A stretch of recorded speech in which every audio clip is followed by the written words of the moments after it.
हरिओम।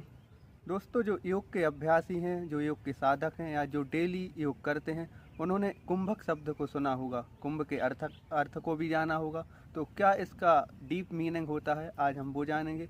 दोस्तों, जो कुंभक है उसका अर्थ है रोकना, अर्थात होल्ड करना।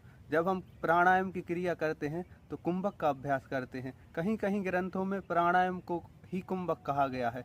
तो कुंभक का अर्थ है श्वास को रोकना। जब हम लंबी गहरी श्वास भरते हैं तो भरी हुई श्वास को अपने शरीर में ठहराना, उसको होल्ड करके रखना, तब यह क्रिया की जाती है। तो उसका अर्थ होता है कुंभक। अर्थात जब हमने लंबी गहरी श्वास भरी, अब उसको हमने अंदर होल्ड करके रखा, तो ये हो गया हमारा अंतः कुंभक, अर्थात अंदर रोक के रखने की प्रक्रिया। और जब हम श्वास को बाहर छोड़ देते हैं और बाहर की वायु को अंदर नहीं भरते हैं, तो यह होता है बाह्य कुंभक।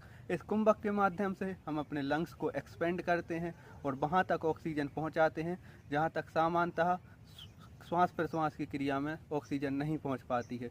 जब इस कुंभक का अभ्यास किया जाता है तो हमारे जो एल्वोलाई हैं वो भी एक्टिव हो जाते हैं। जो हमारे लंग्स की जो सूक्ष्म स्ट्रक्चर है या जो छोटी छोटी इकाइयाँ हैं, वह भी इस कुंभक के माध्यम से एक्टिव होती हैं और बहुत तेज़ी से ब्लड में ऑक्सीजन का एक्सचेंज होता है। कार्बन डाइऑक्साइड शरीर से बाहर निकलती है, ऑक्सीजन इनटेक होती है और ब्लड में घुलकर वह शरीर के अंगों तक पहुंचती है, जहां ऑक्सीडेशन होता है। सेलुलर लेवल पे जहां से ऑक्सीडेशन होता है, जहां से एनर्जी बनती है। तो आप जब भी प्राणायाम का अभ्यास करें तो कुंभक का अभ्यास जरूर करें अपनी क्षमता के अनुसार। इसका बहुत ही गहरा साइंस है। हमारे हठ योगिक ग्रंथों में भी कुंभक को बहुत विस्तार से वर्णित किया गया है, जहाँ अंतः कुंभक, बाह्य कुंभक और केवली कुंभक, ये 3 कुंभक मुख्य रूप से बतलाए गए हैं। तो आप जब भी प्राणायाम का अभ्यास करें तो कुंभक जरूर करें, आपको इसका बहुत फायदा मिलेगा। हरिओम।